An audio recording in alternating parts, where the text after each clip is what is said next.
My eyes, I like should have brought my hat.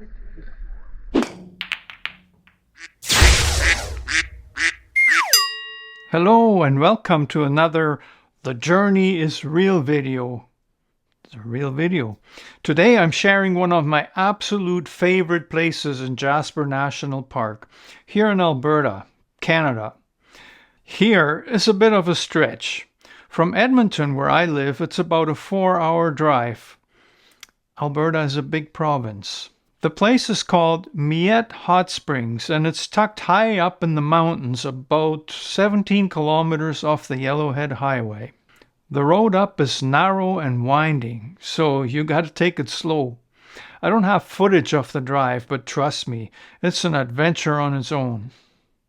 Also, look out for cyclists. Barbara met a couple in the changing room on our last visit. Were they in the pool? No, they were in the dressing room. I noticed that they had they were gonna have their power bar and they had their helmets and everything in their Oh, they just got here. outfit. Yeah. The pool itself is outdoors, and whether you soak in the naturally hot spring water or brave the icy cold pools, you're surrounded by incredible views of the Fiddle River Valley. There are two hot pools, both kept at around 40 Celsius. One is shallow and easily accessible for people with mobility challenges, and the other is deeper, though you can still stand comfortably even if you're not very tall. Now, 40 degrees sounds and feels perfect, at least when you first step in, but after 10 minutes or so, it does start to feel a bit intense. And you could call me the Grandmaster. The Grandmaster.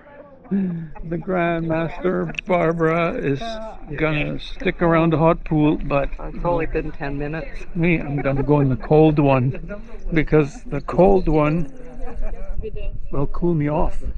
Good thing Miette also has two cold pools, and I mean cold. I'm not kidding, I've been doing cold showers daily for over 2 years now, and this cold plunge pool still takes my breath away. Which one of these is colder? That one.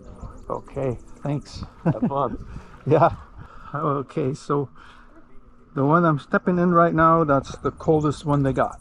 Oh, it's actually not bad. Whew. Yeah, that's good. I'll sit in here for 5 minutes and then go back in that hot one. And then it's gonna feel like, really weird. Everything's gonna tingle. But it's one of my favorite features here. You dip in until you're shivering and your limbs almost start to feel numb. I don't think it's gonna take too long, but it takes like a minute or two of adaptation and then it's gonna feel more normal. Right now it feels horrible.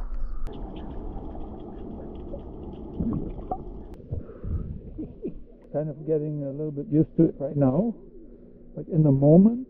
So I could probably stay in here for another minute or 2 or 5 or whatever, but it still feels cold. Then slide back into the hot water. And it feels unlike anything you've ever experienced. Your senses kind of get messed up as your skin is tingling and you can't tell the difference between hot and cold. It's funny, it actually feels cold right now, even though I'm in the hot water. And now I'm cold in the hot water. That's weird, eh? So yeah, my skin is tingling right now. After a while, you adapt and it feels like a full body reset. Crazy, yes, but also awesome. So, where does this hot water come from?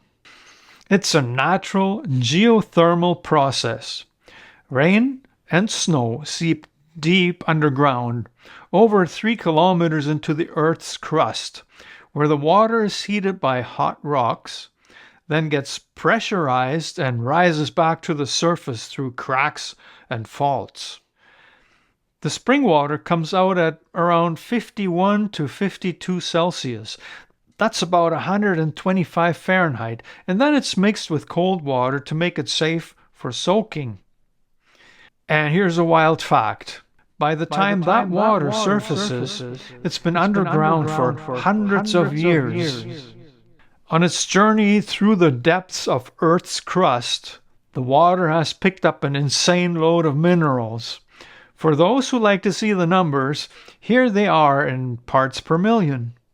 Sulfate, 1,130. Calcium, 307.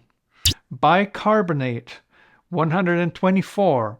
Magnesium, 56. And sodium, 10.5.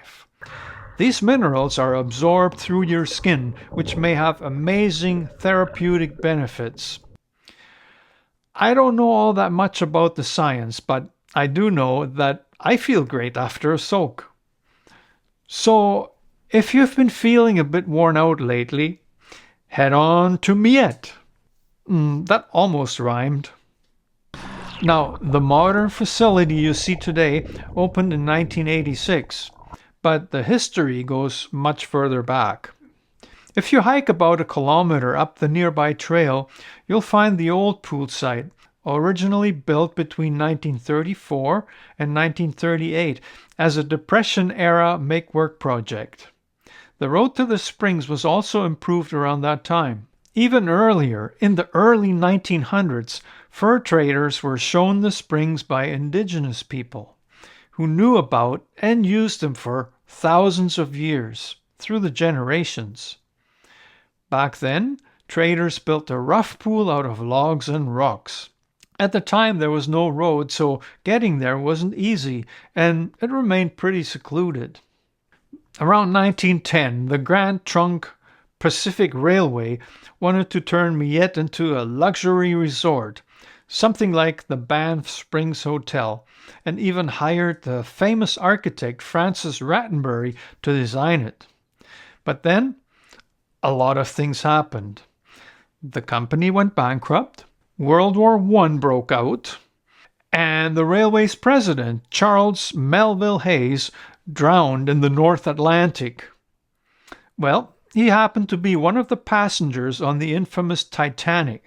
So that idea, probably along with a lot of others, tragically sunk with him. Literally.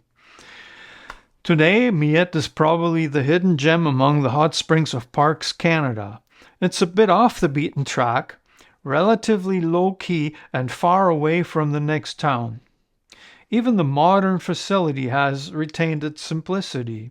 It's in a beautiful setting and not overdeveloped. Out of all the public hot springs in Canada's national parks, Miette has the highest mineral concentration. It's open from early May to mid-October, but closed in winter, and it's probably mostly because of that steep, winding access road. By the way, that road sustained some damage due to washouts from heavy storms a couple of years ago, and a short section near the top still has one-way traffic as I'm recording this. Entrance to the hot springs costs $17.50 for adults, with discounts for seniors and free entry for kids under 3. So if you look really young, it might just be your lucky day. It didn't work for me though. Also worth knowing, they do have a rule that people who've had diarrhea in the last 2 weeks aren't allowed in the water. I'm not sure how that's enforced, but there you go. It's probably still cleaner than your local city pool. Inside the lobby, you'll find some great historical photos showing how the springs used to look, including the old log pools. I do sometimes wish we could just sneak through the bushes and soak like the people did 100 years ago. But then I think about my hot, cold, hot cycle, and yeah, I'm grateful for what we have now. So what do you think? Have you been to Miette, or do you prefer Banff or Radium, which are also operated by Parks Canada? Let me know in the comments. I'd love to hear your take. And if you're planning a visit, note that Parks Canada is offering free admission to all the national parks this year between June 20th and September 2nd. So it's a great time to go. I'll link the official page in the description so you can check opening hours and entry details. They're very accommodating, even for people with special needs. I hope you enjoyed this video. It started with just some GoPro footage, but turned into an idea that I thought was worth sharing. Some of the sound isn't the best. That's what happens when you get some water into the GoPro mic. Well, if you liked it, give it a thumbs up. And if you haven't subscribed to my channel yet, well, now is a good time to do that too. And it's totally free of charge while supplies last. I'm just kidding. You can also buy me a coffee if you'd like to support this channel. I think that's what this QR code does. So that would make my day. Try it out and let me know. And I'll see you soon.